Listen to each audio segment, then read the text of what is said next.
Hello दोस्तों, कैसे हैं आप सब। ठीक है, हमें उम्मीद होगा कि आप लोग अच्छे ही होंगे। तो चलिए कुछ महत्वपूर्ण पॉइंट के साथ मिलते हैं जो क्लास 10वीं के विज्ञान का है। ठीक है ना, क्लास 10वीं के विज्ञान का, और ये बहुत ही महत्वपूर्ण है। इससे ऑब्जेक्टिव भी सॉल्व होगा और सब्जेक्टिव भी। बोल रहा है गोलीय दर्पण की फोकस दूरी और उसकी वक्रता त्रिज्या में क्या संबंध है। ठीक है, गोलीय दर्पण की फोकस दूरी और वक्रता त्रिज्या में क्या संबंध है। ये क्या है, गोलीय दर्पण। ठीक है, और ये क्या है, वक्रता केंद्र। और वक्रता केंद्र को किसे सूचित करते हैं, सी से। किसे सूचित करते हैं, सी से। ठीक है, तो इसको बोलते हैं। और वक्रता केंद्र और ध्रुव के बीच की दूरी को क्या बोलते हैं, आर। क्या बोलते हैं, वक्रता त्रिज्या। और वक्रता त्रिज्या के आधी होते क्या, फोकस। ठीक है, क्या होते हैं, आधी होते हैं फोकस। तो मान लीजिए यहाँ से यहाँ एक फोकस, यहाँ से यहाँ लेके एक फोकस। ठीक है, तो क्या हो जाएगा, आर बराबर क्या होगा, एक एफ और एक एफ। कितना हो जाएगा, एफ बराबर क्या हो जाएगा, एक एफ और एक एफ। तो क्या हो जाएगा, दो एफ। तो आर बराबर क्या हो जाएगा, टू। क्या हो जाएगा, आर बराबर टू। क्या हो जाएगा, आर बराबर टू। ठीक है ना। तो चलिए अब मिलते हैं, इसी को समझते हैं। गोलीय दर्पण की फोकस दूरी। ठीक है, गोलीय दर्पण की फोकस दूरी उसकी वक्रता त्रिज्या के आधी। तो गोलीय दर्पण ये है ना, और इसकी क्या है, फोकस दूरी। ये क्या है, फोकस दूरी। यहाँ से यहाँ भी होता है, और ये क्या है, आर। वक्रता त्रिज्या एक ही होता है। ठीक है, तो वक्रता त्रिज्या के आधी होती है फोकस दूरी। क्या आती है, आधी। इसीलिए क्या है, एफ बराबर आर बटे टू। ठीक है ना, हो गया। चलिए अब अगले क्वेश्चन में मिलते हैं। एक दर्पण का नाम बताइए। ठीक है ना, एक दर्पण का नाम बताइए जो वस्तु का सीधा और आवर्धित प्रतिबिंब दे सके। ठीक है ना, तो कौन सा दर्पण हो जाएगा, अवतल दर्पण। कौन सा दर्पण होगा, अवतल दर्पण। अवतल दर्पण होगा। ठीक है, अवतल दर्पण होगा। यहां तक किसी को दिक्कत नहीं। चलिए आगे देखिए। ठीक है ना,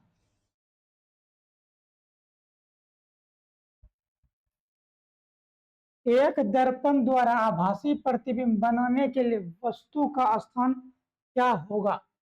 आभासी प्रतिबिंब मतलब आभास नहीं, कुछ होने से पहले लग रहा है मन में। ठीक है ना, कि कुछ होने वाला है। वो जो आभास होता है, आभास मतलब क्या, काल्पनिक। आभास मतलब क्या, काल्पनिक मतलब भावना प्रकट होना, घटना घटित होना या ना होना, लेकिन भावना प्रकट होना। ठीक है ना, तो भाई इसको क्या करेंगे, अवतल दर्पण में कहां पर बताइए तो। ये क्या है, अवतल दर्पण। ये क्या है, अवतल दर्पण। ये क्या है, अवतल दर्पण।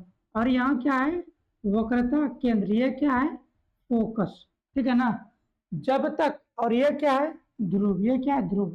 ठीक है ना, तो बड़ा एक अवतल दर्पण द्वारा आभासी प्रतिबिंब बनाने के लिए वस्तु का स्थान क्या होगा। फोकस और ध्रुव के बीच में जब वस्तु को रखेंगे क्या होगा, प्रतिबिंब आभासी बनेगा। क्या बनेगा, प्रतिबिंब आभासी बनेगा। तो यहाँ से यहाँ तक में आप कहीं भी रख दीजिए, यहाँ वस्तु रख दीजिए। ठीक है, तो प्रतिबिंब क्या बनेगा, आभासी बनेगा। क्या बनेगा, आभासी। तो लिखेंगे क्या, आभासी अवतल, अवतल दर्पण में, दर्पण में आभासी, आभासी। ठीक है ना, आभासी प्रतिबिंब, बिंब प्राप्त, प्राप्त करने, प्राप्त करने के लिए, के लिए, के लिए वस्तु को, वस्तु को नहीं, ध्रुव, ध्रुव और फोकस, फोकस के बीच, फोकस के बीच रखना पड़ता है, पड़ता है। तो कहाँ पर अवतल दर्पण द्वारा आभासी प्रतिबिंब बनाने के लिए वस्तु को का स्थान क्या होना चाहिए? ध्रुव और फोकस के बीच, ध्रुव और फोकस के बीच। चलिए अब अगले क्वेश्चन में मिलते हैं, ठीक है ना। इसमें बोल रहे यदि कोई वस्तु यदि कोई वस्तु, ठीक है ना, दर्पण के वक्रता केंद्र पर रखी हो तो उसका प्रतिबिंब कहाँ और कैसे बनेगा? ठीक है ना। यदि कोई वस्तु वक्रता केंद्र पर रखी हो तो उसका प्रतिबिंब कहाँ और कैसे बनेगा? तो चलिए आइए समझते हैं, ठीक है ना। और जो ये नहीं समझते हैं तो इसका वीडियो है, आगे आप देखिए। ये क्या है? अवतल दर्पण। ये क्या है? अवतल दर्पण। ये क्या है? अवतल दर्पण, ठीक है। ये क्या है? फोकस। ये क्या है? वक्रता केंद्र। ये क्या है? अनंत। अगर वस्तु अनंत से अनंत पे रखा है तो प्रतिबिंब कहाँ बनेगा? दर्पण से टकरा कर कहाँ जाएगा? फोकस पर। कहाँ बनेगा? फोकस पर। प्रतिबिंब कहाँ बनेगा? फोकस पर, ठीक है। जैसे जैसे वस्तु इधर आएगा प्रतिबिंब इधर आएगा। जैसे वस्तु फिर कहाँ बने रखाएगा? अनंत और वक्रता केंद्र के बीच में, तो प्रतिबिंब बताइए तो कहाँ बनेगा? प्रतिबिंब कहाँ बनेगा? फोकस और वक्रता केंद्र के बीच। प्रतिबिंब कहाँ बनेगा? फोकस और वक्रता केंद्र के बीच, ठीक है ना। तो जैसे फिर एक स्टेप नहीं, जैसे फिर वस्तु को हम कहाँ रखें? वस्तु को जैसे हम कहाँ रखेंगे? वक्रता केंद्र पर, तो प्रतिबिंब भी कहाँ बनेगा? वक्रता केंद्र पर। कहाँ बनेगा? वक्रता केंद्र पर। इधर से आया किरण टकरा के इधर वापस गया, फिर इधर से किरण आया, ठीक है, फिर वापस कहाँ जाएगा टकरा के? यही आएगा। और क्या बनेगा बताइए तो? वस्तु के बराबर। कैसा बनेगा? ये क्या है? ये फोकस है। क्या ये? फोकस, ठीक है ना। और यहाँ क्या है? तो वस्तु के बराबर बना है प्रतिबिंब, ठीक है ना। और प्रतिबिंब कहाँ बना है? वक्रता केंद्र पर। कहाँ बना है प्रतिबिंब? वक्रता केंद्र पर, ठीक है ना। चलिए इसमें लिखेंगे इसका आंसर।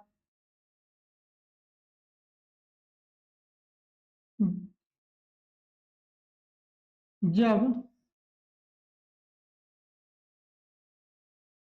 जब वस्तु वक्रता वक्रता केंद्र पर रखा रखा हो तो प्रतिबिंब प्रतिबिंब प्रतिबिंब वक्रता वक्रता केंद्र पर ही बनेगा। और और वास्तविक वास्तविक वस्तु के वस्तु के बराबर वस्तु के बराबर एवं उल्टा बनेगा। उल्टा बनेगा, ठीक है। तो चलिए समझते हैं कैसे बन रहा है। ये क्या है? ये अवतल दर्पण है। क्या है? ये अवतल दर्पण, ठीक है। तो ये क्या है? वक्रता केंद्र। क्या है? वक्रता केंद्र। वस्तु को यहाँ रखे, ठीक है ना। यहाँ से प्रकाश लाइट आया, टकराया, और एक प्रकाश लाइट यहाँ से यहाँ गया, ठीक है ना। और ये इधर से गुजरा, और जैसे इधर से आएगा तो ये भी यहाँ से टकरा के गुजर जाएगा। तो देखिए थोड़ा सा लाइन को मिलाते हैं,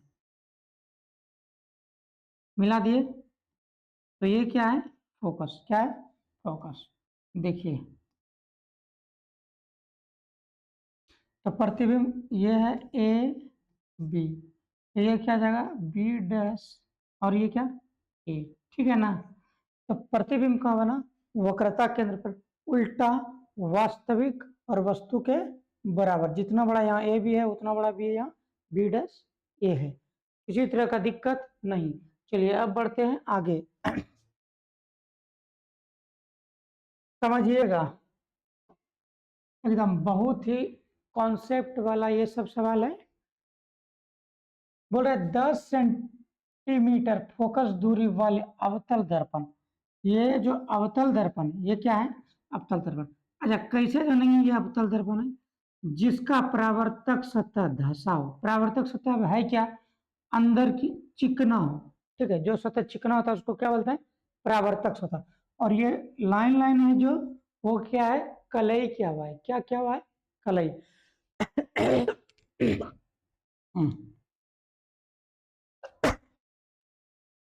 तो ये क्या है?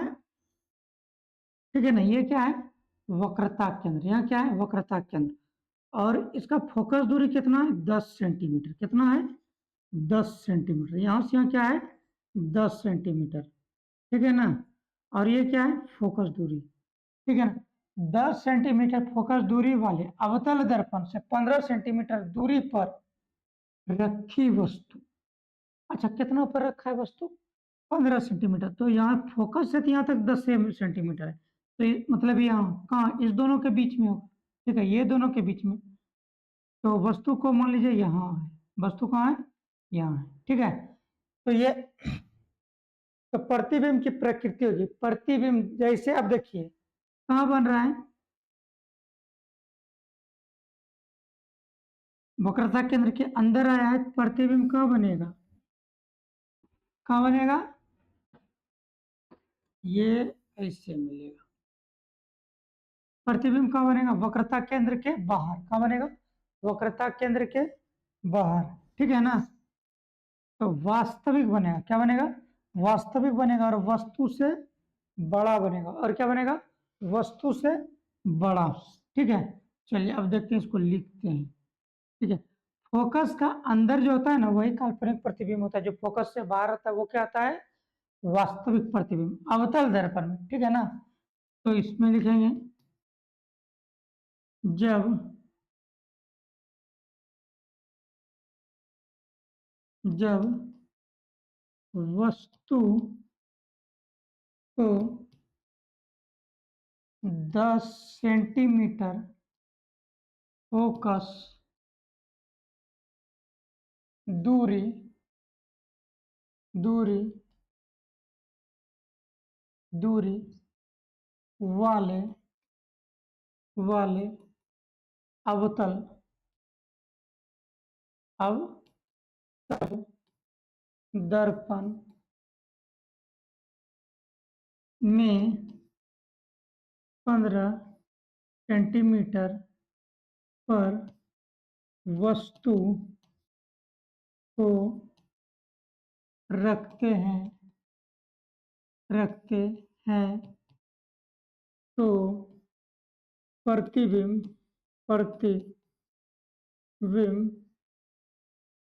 ठीक है, वस्तु से बड़ा बनेगा। क्या बनेगा? वस्तु से बड़ा। और क्या बनेगा? वास्तविक वास्तविक वास्तविक एवं उल्टा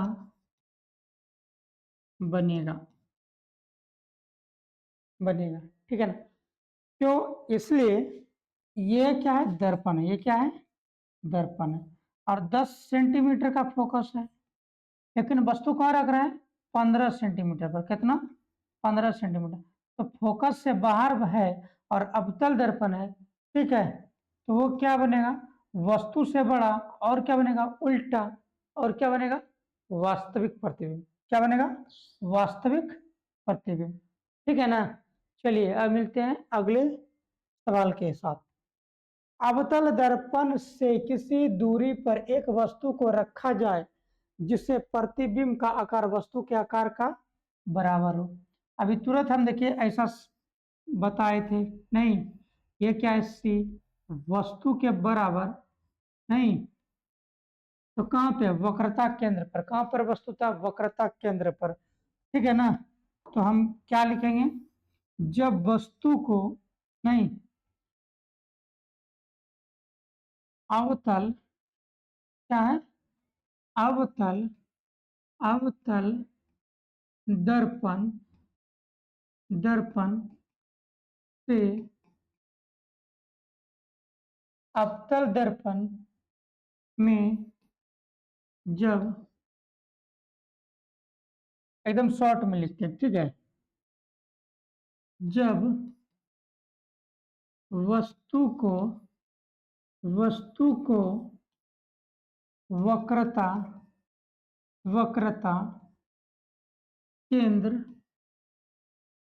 केंद्र, जब वस्तु को वक्रता केंद्र पर रखते हैं, रखते हैं, तो प्रतिबिंब, रखते हैं तो प्रतिबिंब, प्रतिबिंब वस्तु के आकार, आकार, आकार के बराबर, बराबर बनता है और प्रतिबिंब, प्रतिबिंब उल्टा एवं वास्तविक बनता है। वास्तविक, वास्तविक उल्टा एवं वास्तविक प्रतिबिंब बनता है, प्रतिबिंब बनता है, बनता है। ठीक है ना? तो चलिए फिर देखते हैं अगला क्वेश्चन। ठीक, किसी तरह का दिक्कत नहीं होगा। इसका एक बेसिक वीडियो है जिसमें इसमें बताया गया है कि कहाँ पर वस्तु को रखेंगे तो कहाँ पर प्रतिबिंब बनेगा। आप निसंदेह देखिए और आप में के दिमाग में कोई भी डाउट नहीं रहेगा। ठीक है, कोई समस्या नहीं रहेगा। हर एक टॉपिक पर एकदम बहुत डिटेल से वीडियो बना है। फिर अगला पे आते हैं। क्या एक उत्तल दर्पण किसी वास्तविक वस्तु का प्रतिबिंब बना सकता है? नहीं, कभी नहीं बना सकता है। अतः यह असंभव है, असंभव है। ठीक है, असंभव है। तो इस वीडियो में दोस्तों यहीं तक, फिर मिलेंगे अब अगले वीडियो में। तो आप लोग ध्यान से पढ़िए और मन से।